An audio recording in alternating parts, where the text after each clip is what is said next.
Hello শিক্ষার্থী বন্ধুরা, eastern রেলের অ্যাপ্রেন্টিসে কিন্তু মেরিট লিস্ট প্রকাশিত হয়েছে 17 তারিখে। এটা কিন্তু শিয়ালদা এবং কাঁচরাপাড়া ডিভিশনের মধ্যে, অন্যান্য ডিভিশনে এখনও বাকি আছে। তোমরা যারা এই দুটো ডিভিশনে চান্স পেয়েছো তাদের ডকুমেন্টস ভেরিফিকেশনের যেদিন ডেট দিয়েছে এবং সেই ডকুমেন্টস ভেরিফিকেশনে তোমাদের কী কী ডকুমেন্টস নিয়ে যেতে হবে আজকের ভিডিওর মাধ্যমে বিস্তারিত জানাবো। খুবই কিন্তু একটা ইনফরমেশন ভিডিও, অর্থাৎ ডিবিতে তোমাদের কী কী ডকুমেন্টস নিয়ে যেতে হবে আজকের ভিডিওর মধ্যে ফুল ডিটেলস তোমাদের বলো। তোমরা অবশ্যই ভিডিওটি প্রথম থেকে শেষ পর্যন্ত সঙ্গে থাকবে, তাহলে কিন্তু আশা করি তোমাদের আর কোনো বিষয়ে ডাউট থাকবে না। আর চ্যানেলে যারা তোমরা নতুন দেখছো তারা অবশ্যই চ্যানেল সাবস্ক্রাইব করে রাখো, কারণ আমার চ্যানেলে অ্যাপ্রেন্টিস সম্পর্কে এবং বিভিন্ন গুরুত্বপূর্ণ আপডেট তোমার কিন্তু দেওয়া হয়ে থাকে। চলো এবার দেখে নিই। এখানে লেখা দেখতে পাচ্ছ, এখানে কিন্তু আমি 4 কলামে নোটিফিকেশনের 4 কলামে অর্থাৎ যে মেরিট লিস্ট প্রকাশিত হয়েছে সেখানে কিন্তু নোটিশও প্রকাশিত হয়েছে, সেটা এখানে লেখা আছে। বলছে 1 নম্বরে, ঠিক আছে, 4 কলামের 1 নম্বরে লেখা আছে 10 copies photography with your head upload at the times of fillings of the online application। অর্থাৎ তুমি অনলাইন অ্যাপ্লিকেশন করার সময় যে ফটোকপি অর্থাৎ যে ফটো দিয়েছিলে তার কিন্তু 10 কপি তোমাকে কিন্তু রঙিন পাসপোর্ট সাইজের ফটো কিন্তু তোমাকে নিয়ে যেতে হবে, ঠিক আছে। এখানে 2 নাম্বার বলছে 2 copies of the following documents self attested, অর্থাৎ 2 কপি করে তোমাদের কিন্তু জেরক্স সাথে কিন্তু তোমাকে নিয়ে যেতে হবে, ঠিক আছে। এখানে কিন্তু সেটাই কিন্তু বলছে, এবং সাথে কিন্তু অরিজিনালও কিন্তু তোমাকে নিয়ে যেতে হবে, ঠিক আছে। অরিজিনাল তোমাকে কিন্তু নিয়ে যেতে হবে, সেলফ অ্যাটেস্টেড বা তোমাকে কিন্তু অরিজিনাল তোমার সঙ্গে কিন্তু নিয়ে যেতে হবে, ঠিক আছে। এবার 1 নম্বরে বলছে অ্যাডমিট কার্ড, মার্কশিট, সার্টিফিকেট, অর্থাৎ মাধ্যমিকের অ্যাডমিট কার্ড এবং মার্কশিট তোমাকে কিন্তু অর্থাৎ রেজাল্ট তোমাকে নিয়ে যেতে হবে, সাথে সার্টিফিকেটও তুমি নিয়ে যাবে, ঠিক আছে। 2 নম্বর বলছে admit card, marksheet, certificate, ITI, অর্থাৎ আইটিআইয়ের কিন্তু মার্কশিট তোমাকে কিন্তু নিয়ে যেতে হবে, আইটিআইয়ের অ্যাডমিট কার্ড, মার্কশিট এবং আইটিআই সার্টিফিকেট, ঠিক আছে। এটা কিন্তু অরিজিনাল, সাথে কিন্তু তোমাকে কিন্তু কি self attested show xerox copy. 3 নাম্বারে বলছে সিতে বলছে copy of the online application form, অর্থাৎ তুমি যে অনলাইন অ্যাপ্লিকেশন করেছিলে যখন ফর্ম ফিল আপের সময় তখন একটা অ্যাপ্লিকেশন ফর্ম দেয় না, সেই অ্যাপ্লিকেশন ফর্ম তোমাকে সঙ্গে নিয়ে যেতে হবে। 2 নম্বর বলছে কাস্ট সার্টিফিকেট, অর্থাৎ কমিউনিটি কাস্ট সার্টিফিকেট, প্রোভাইশন অফ ইনি হোয়াইল পেপার, অর্থাৎ তোমরা যারা এসসি এসটি থেকে বিলং করো, যারা ওএসটি থেকে বিলং করো বা কেউ ওবিসি থেকে বিলং করো তাদের কিন্তু কাস্ট সার্টিফিকেট নিয়ে দিতে হবে। সেটা কিন্তু সেন্ট্রাল কাস্ট সার্টিফিকেট, সেটা কিন্তু স্টেট গভর্নমেন্টের কাস্ট সার্টিফিকেট হলে হবে না। তোমরা যারা এসসি আছো তাদের কিন্তু সেন্ট্রাল লাগবে, এসটি আছো তারাও সেন্ট্রাল গভর্নমেন্টের কাস্ট সার্টিফিকেট লাগবে, অর্থাৎ ওবিসি আছো তাদেরও কিন্তু সেন্ট্রাল গভর্নমেন্টের কাজ, অর্থাৎ তোমাদের স্টেট গভর্নমেন্টের যে কাস্ট সার্টিফিকেট আছে সেটা তো নিতে হবেই, সাথে সেন্ট্রাল গভর্নমেন্টও তোমাদের কিন্তু সঙ্গে নিয়ে যেতে হবে। সেটা কিভাবে বানাবে, তার ফরম্যাট কোথায় পাবে সেটা আমি লাস্টে জানাবো। চলো আমরা পরেরটা দেখি। ই নাম্বারে বলছে voter identity card, board side, অর্থাৎ তোমাদের ভোটার আইডেন্টি কার্ড জেরক্স নিতে হবে, বোর্ড সাইড একই পাশে। যদি কারো ভোটার কার্ড না থাকে সেখানে তুমি আধার কার্ড তো কনফার্ম নেবেই, অনেকেই থাকে যে বয়স হয়নি বা ভোটার কার্ড বানায়নি, কোনো সমস্যা নেই, তুমি অন্য ডকুমেন্টস নিয়ে যাবে সাথে। আধার কার্ড নিতে হবে, প্যান কার্ড তোমাদের কিন্তু নিয়ে যেতে হবে, ঠিক আছে। এখানে বলছে 3 নাম্বার কলামে যদি দেখি বলছে মেডিকেল সার্টিফিকেট, ঠিক আছে। মেডিকেল সার্টিফিকেট তোমাদের কিন্তু নিয়ে যেতে হবে, সেখানে কিন্তু অ্যাসিস্ট্যান্ট সার্জনের সাইন থাকতে হবে, ঠিক আছে। তো মেডিকেল ফরম্যাটটায় অ্যাসিস্ট্যান্ট সার্জনের সাইন লাগতে হবে। মেডিকেল সার্টিফিকেট কীভাবে তৈরি করতে হয় তার ডিটেলস ভিডিও কিন্তু আমার করা আছে, আমি ডেসক্রিপশন বক্সে সেই ভিডিও লিঙ্ক দিয়ে দেবো, চাইলে তোমরা সেই ভিডিওটা দেখে নিতে পারবে, তাহলে তোমরা খুব সহজেই বুঝে যাবে যেভাবে মেডিকেল সার্টিফিকেটটা তোমরা কিন্তু পেয়ে যাবে, ঠিক আছে। 4 নাম্বারে বলছে the candidate should also submit wrong and fast paced of each set up the following information, অর্থাৎ তোমার কিন্তু একটা সাদা পেপারে তোমার নাম লিখতে হবে, তোমার অ্যাড্রেস লিখতে হবে, তোমার ফোন নাম্বার লিখতে হবে, তোমার প্যান কার্ডের নাম্বার লিখতে হবে, তোমার নিয়ারেস্ট রেল স্টেশন লিখতে হবে, তোমার স্কুল নেম লিখতে হবে, ঠিক আছে। কলেজ ইনস্টিটিউট, অর্থাৎ তোমার মাধ্যমিক কোন ক্লাস থেকে পাস করেছো, আইটিআই কোন ক্লাস থেকে পাস করেছো, সেগুলো তোমাকে কিন্তু লিখতে হবে।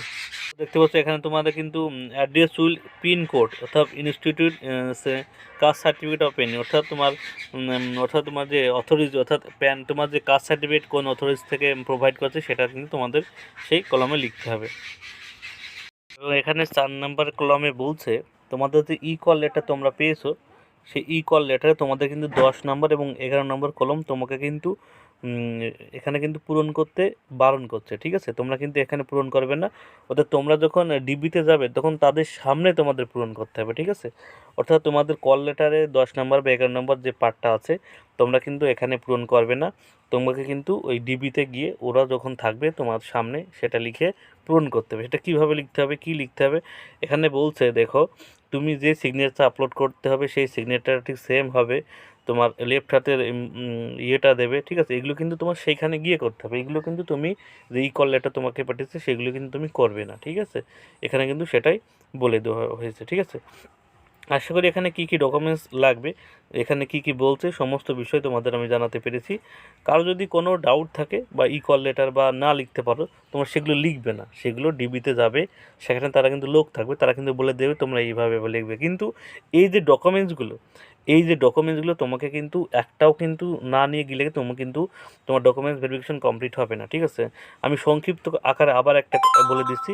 10 কপিস ফটো, তোমরা কিন্তু মাধ্যমিকের অ্যাডমিট, তারপরে সার্টিফিকেট রেজাল্ট, আইটিআই মাধ্যমিক সার্টিফিকেট রেজাল্ট, তারপরে তোমাকে কিন্তু অনলাইন অ্যাপ্লিকেশন ফর্ম, তোমাদের কাস্ট সার্টিফিকেট, তুমি যে কাস্ট থেকে বিলং করো, তোমার কিন্তু ভোটার কার্ড, আধার কার্ড, প্যান কার্ড, ঠিক আছে? এগুলো কিন্তু তোমার মেইন ডকুমেন্টস, এগুলো তোমাকে নিয়ে যেতে হবে। সাথে medical certificate, medical fit certificate তোমাকে লাগবে, এবং বাদ বাকি কল লেটার সেটা তুমি ডাউনলোড করবে, ঠিক আছে? করে নিয়ে ছবি নিয়ে তুমি কিন্তু চলে যাবে। এবার চলে তোমাদের দেখিয়ে দিই তুমি এসসি এসটি বা ওবিসি কার্ড তুমি কীভাবে সেন্ট্রালাইজ করবে, ঠিক আছে? তোমরা স্ক্রিনের সামনে কিন্তু ইস্টার্ন রেলের সেই নোটিফিকেশনটা দেখতে পাচ্ছ, ঠিক আছে? নোটিফিকেশনের একদম লাস্টে কিন্তু তোমরা এসসি এসটি বা ওবিসির যারা আছো তারা কিন্তু সেই ফরম্যাটটা পেয়ে যাবে।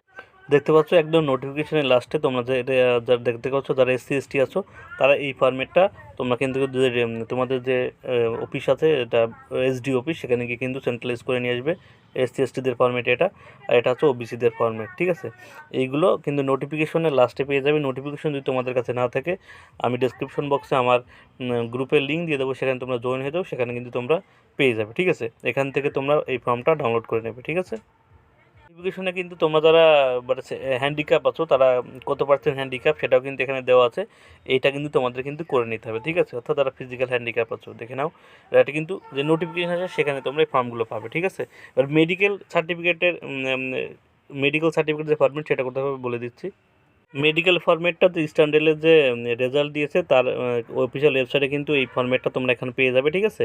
এই ফরম্যাটটা যদি তোমাদের কাছে না থাকে, আমি ডিসক্রিপশন বক্সে লিঙ্ক দিয়ে দেবো আমার হোয়াটসঅ্যাপ গ্রুপে, সেখানে তোমরা জয়েন হও, সেখানে পেয়ে যাবে। দেখতে পাচ্ছ এখানে কিন্তু মেডিকেল সার্টিফিকেটের ফিট সার্টিফিকেটের কিন্তু ফরম্যাট, এটা তোমার নাম, তোমার বাবার নাম, তোমার ক্যাটাগরি, তোমার ডেট অফ বার্থ, কোন বছর ফর্ম ছেড়েছিলে, ঠিক আছে? পার্মানেন্ট তোমাদের যে একটা তিলের চিহ্ন বা কাটার চিহ্ন সেটা লিখতে হবে, এখানে তোমার ফটো মারতে হবে। এই যে মেডিকেল ফরম্যাটটা, এটা যে কোনো সরকারি হসপিটাল থেকে তুমি কিন্তু করতে পারবে, ঠিক আছে? ফরম্যাট হসপিটাল থেকে এখানে তার সিল সিগনেচার এখানে করতে হবে। এটা একটা কথা বলে দিই, এখানে তো তোমরা সিল সিগনেচার করবেই, ঠিক আছে? সাথে তোমাদের কিন্তু এখানেও একটা যে এখানে যে ফটো লাগাবে, এই ফটোর সাথে কিন্তু মেডিকেল যে তার কাছে সাইন করবে তার কিন্তু অ্যাটেস্টেড এবং তার কিন্তু সিল থাকতে হবে, ঠিক আছে? মেডিকেল সার্টিফিকেট কীভাবে তৈরি করতে হয় তার ফুল ভিডিও কিন্তু আমার করা দেওয়া আছে, তোমরা সেটা ডেসক্রিপশন বক্সে লিঙ্ক পেয়ে যাবে, সেখান থেকে তোমরা দেখে নেবে, ঠিক আছে? এই ছিল কিন্তু ইস্টার্ন রেলের কিন্তু ডকুমেন্টস ভেরিফিকেশনের একটা ফুল সেট আপ বা ফুল ইনফরমেশন। এরপরেও যদি তোমাদের কারো কোনো ইনফরমেশনের বা কোনো কথা জিজ্ঞাসা থাকে, সে অবশ্যই কমেন্ট বক্সে জানিও। তোমরা আমার হোয়াটসঅ্যাপ গ্রুপে জয়েন করে যাও, সেখানে সবাই কিন্তু অ্যাপ্রেন্টিসের ছেলে মেয়েই আছে, প্রায় 300+ মেয়ে আছে। তারা আমি যদি কোনো কারণে অ্যান্সার নাও দিতে পারি, তারা কিন্তু অ্যান্সার দিয়ে দেবে, তোমরা সেখানে পেয়ে যাবে তোমার যে দাদা দিদি আছে পুরনো, ঠিক আছে? কারণ তাদের সব কিছু আমি বলে দিয়েছি। তোমরা যারা নতুন আছো তারা অবশ্যই গ্রুপে জয়েন করে যেতে পারো এবং আমার চ্যানেলকে সাবস্ক্রাইব করে নতুন নতুন আপডেট পেতে পারো। সবাইকে ধন্যবাদ জানিয়ে ভিডিওটি শেষ করছি।